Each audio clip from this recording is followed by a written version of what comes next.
Okay guys, here I am, it's Ryan in Ecuador making another video. Today's topic is a topic that I was actually trying to avoid for a while just because we hear so much about it right now, but for good reason I guess. I want to talk about the coronavirus and specifically the coronavirus in Ecuador, how they dealt with it, what it's like to live in Ecuador with the coronavirus raging across the world. I'm just a 5-minute drive from my house. I'm going to go down into the valley. I'm going to drive by the grocery store, see what that's like. And yeah, let's just go have a little bit of a ride and I'll tell you about the coronavirus in Ecuador. Got my mask, my gloves. Here we go.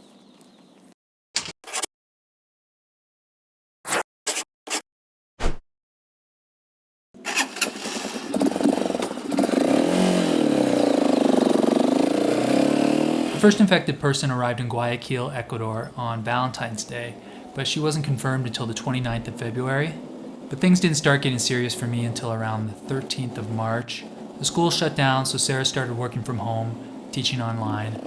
On the 14th, my mom happened to be visiting at that time, and we were in Otavalo checking out the indigenous market. The government suddenly announced that they were suspending all international flights into Ecuador, starting in 2 days, which happened to be the day my mom was set to fly out. At that time, there were only 58 cases and 2 deaths, so I was pretty surprised and a bit frustrated by the whole situation. My mom's flight ended up still flying out, but it was the very last flight to Canada out of Ecuador. It was delayed on the tarmac for 3 hours as they tried to fill it. It must have been awful, but she was very lucky to get home. From there, the cases started doubling overnight, and in a week it had gone from 58 to 981. The Minister of Health resigned. The government was quickly making regulations, trying to limit the gathering of people. All businesses that weren't essential were forced to close, and a curfew was put into place.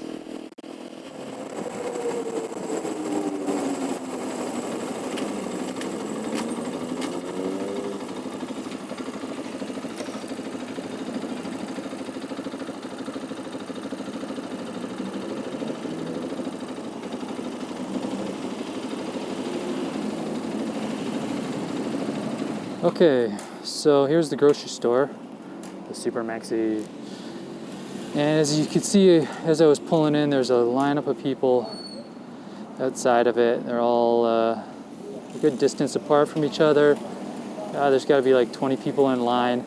So the reason the lineup's so long is because they're only allowing 30 people in at a time. You're only allowed one family member in the grocery store. You must wear a mask, you must wear gloves. So it's a long wait. I'm not going to sit in this line and wait. There are corner stores that are open and there's nobody in them, so I'll just get my vegetables and fruit from the corner store. There are also driving restrictions put into place. So I'm allowed to drive on Wednesdays and Sundays because my license plate ends in a 7. So you'll only see license plates on the road right now that end in 7, 8, or 9, I think it is. All right, so let's continue on. Let's go over to the next town and see how busy it is over there. See who's out on the road today. You'll notice a lot of delivery drivers because that's how you get food. You don't want to wait in that lineup. The port city of Guayaquil has been hit the hardest by far. Around 71% of the cases in Ecuador are there. The city is under military lockdown. A plane coming from Europe tried to land in their airport, and the mayor, who actually has the virus, blocked the runway so the plane couldn't land. This whole thing hit Ecuador at a terrible time. We're coming off of protests where the country was shut down for a week. Ecuador heavily depends on oil, which has collapsed 54% in the past month. Currently, the curfew starts at 2 p.m. No one can be out of their home past 2 p.m. The government threatened fines, but if it comes down to a starving family, people are going to break that curfew and try to make money to feed their family. So you'll notice here there's a guy selling masks and gloves in the streets, trying to make a living, trying to make some money.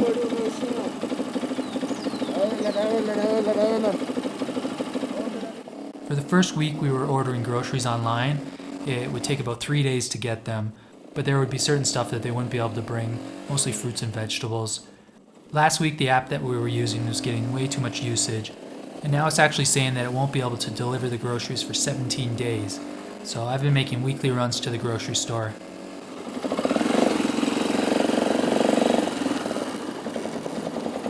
See lineups here.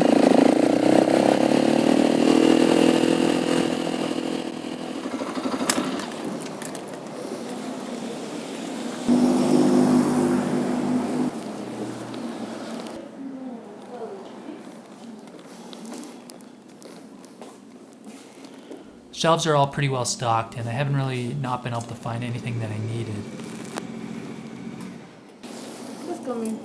Gracias. Nice. Coke.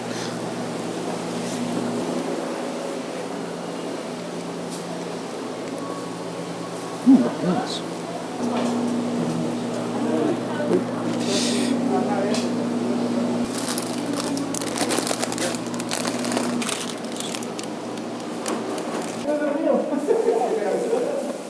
Buenos días. Buenos días. ¿Cómo le va? ¿Qué le ha ido? Sí, no, no, gracias.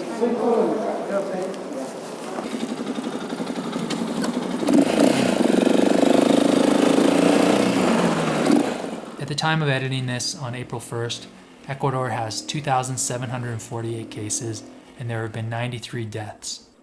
Only 58 have recovered from the virus. It's the third most infected country in South America. Chile just passed it a couple days ago, and Brazil has about double the amount of cases, which sounds bad, but they have 12 times the population of Ecuador. I think overall the government has handled things pretty well. Initially I thought they were overreacting, but obviously I was proven wrong. They have ordered that no one's utilities be cut off for any lack of payment. They've also given free internet to people so they can work or learn from home. However, according to the latest World Bank and World Health Organization data, Ecuador has an average of 1.5 hospital beds per 1,000 people. That's much lower than the average in Latin America, 2.2 beds per 1,000 people. Okay guys, so that's it for this video. I hope you learned something. I hope you are staying safe. I'm gonna go home and have a shower, and Sarah sprays me down with chemicals. No, that's not true. But this is it. Coronavirus! Got all the essentials. Doritos. Prefer when I'm by myself. I don't wanna hang around y'all. Pray for good health. One day I'm really gonna fall. Fuck around and buy the whole mall. Breaking that cake. Flexing 700 in the bank. Not a superhero, I don't save. Look at my face. Look at my grades. Don't match up, no love.